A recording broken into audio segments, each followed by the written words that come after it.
Welcome to the Stop Down Photography Podcast, episode 33. I'm your host, Scott Davenport. Today's topic is about growing your photo skills with an aspirational mindset.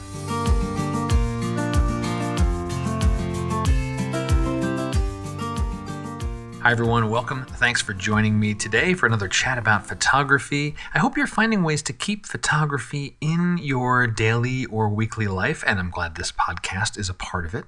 I've had a mixed bag this week, some successes, some failures, and that led me to be consuming more photos than I would say normally do in a week.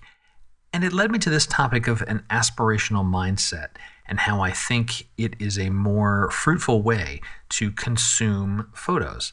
If you enjoy today's podcast, please share it with a friend on social media. And if you can, leave a rating on Apple Podcast. Those fresh ratings really help other photographers find out about the show.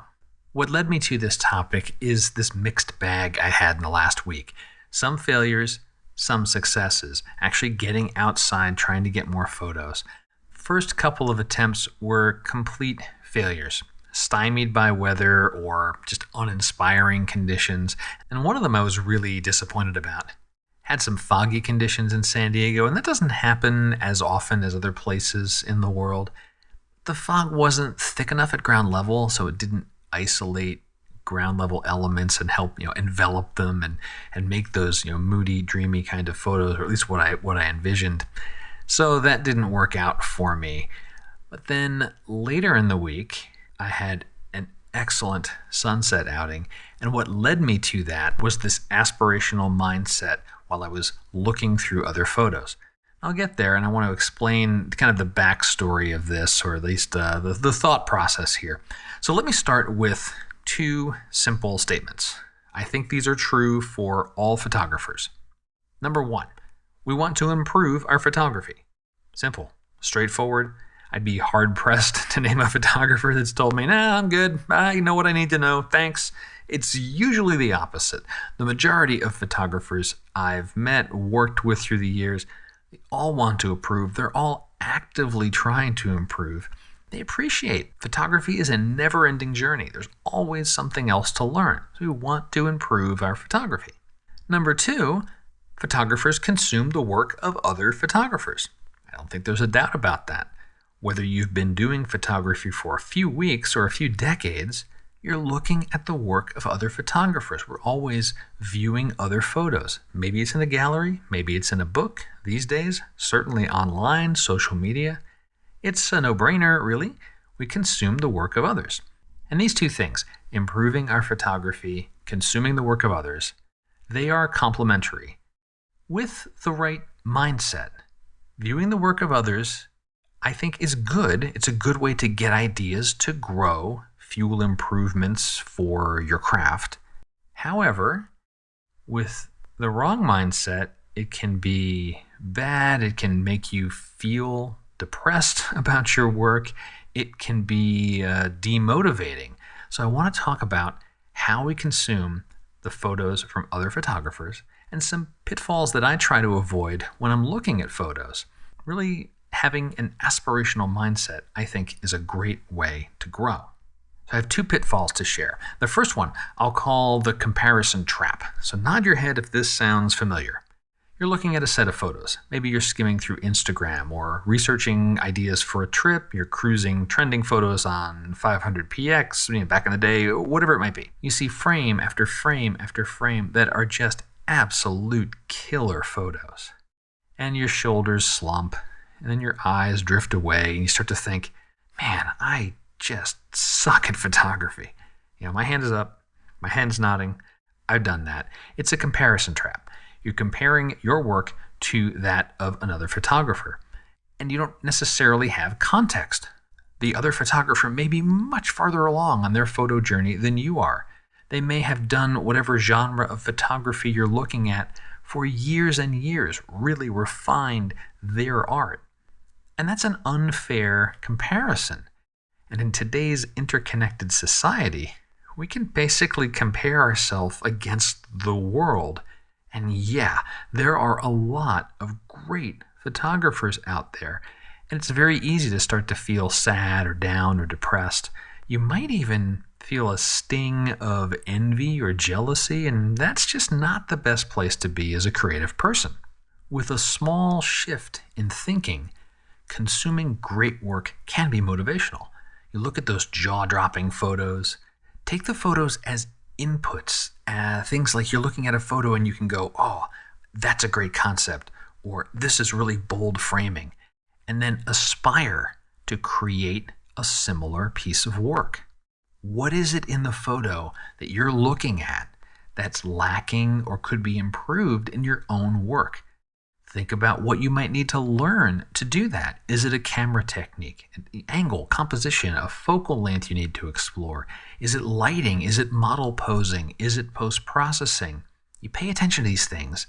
Map out a couple of steps in your head to improve.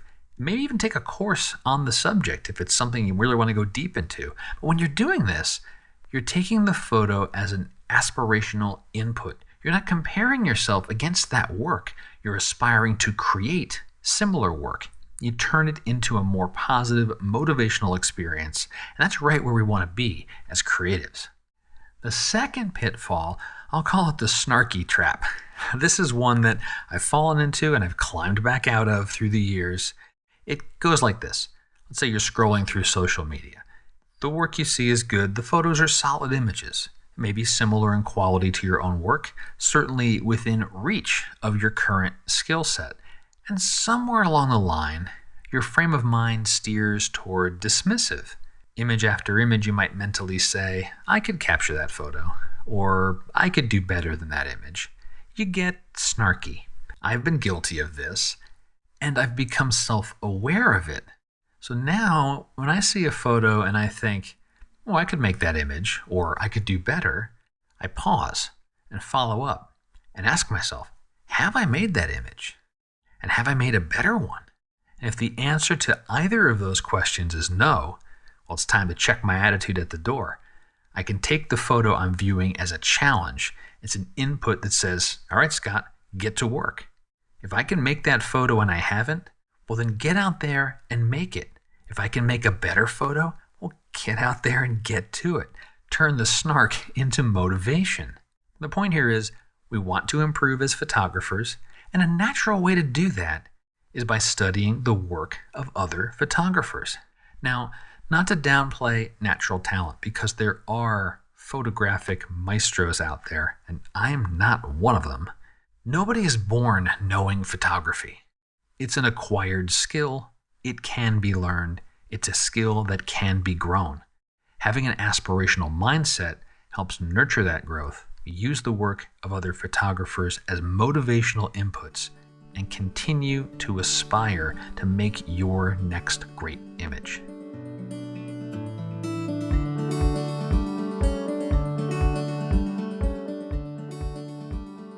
I mentioned at the top of the episode, I had a mixed bag this past week with photography, and it started off with some abject failures. Just didn't come away with any photos that were worthwhile, and in one of the outings, I didn't even take the camera out. It just wasn't worth it at all. So I'm skimming through Instagram, and I saw suddenly a lot of gorgeous sunset photos in San Diego. And I guess because of the ongoing pandemic, I'd gotten a little lazy about keeping on top of weather reports. Partly cloudy skies are also less common in the summers in San Diego, but in any event, I was getting bummed looking at all of these photos that I missed out on. I caught myself, and I used the turn this into a motivational technique. Don't get sad. Turned it into an aspiration, turn it into a course of action. Right then and there, I checked the sky predictions for the next couple of days. Partly cloudy conditions coming, done. Carved out the time, went out to capture a sunset photo, and got a glorious, glorious sky. Even long after the camera had been put to rest, I just stood there and took it all in. And realizing it was the first sunset I've watched in over 4 months. So this was a great outing on multiple levels. The camera was happy. My soul was happy too.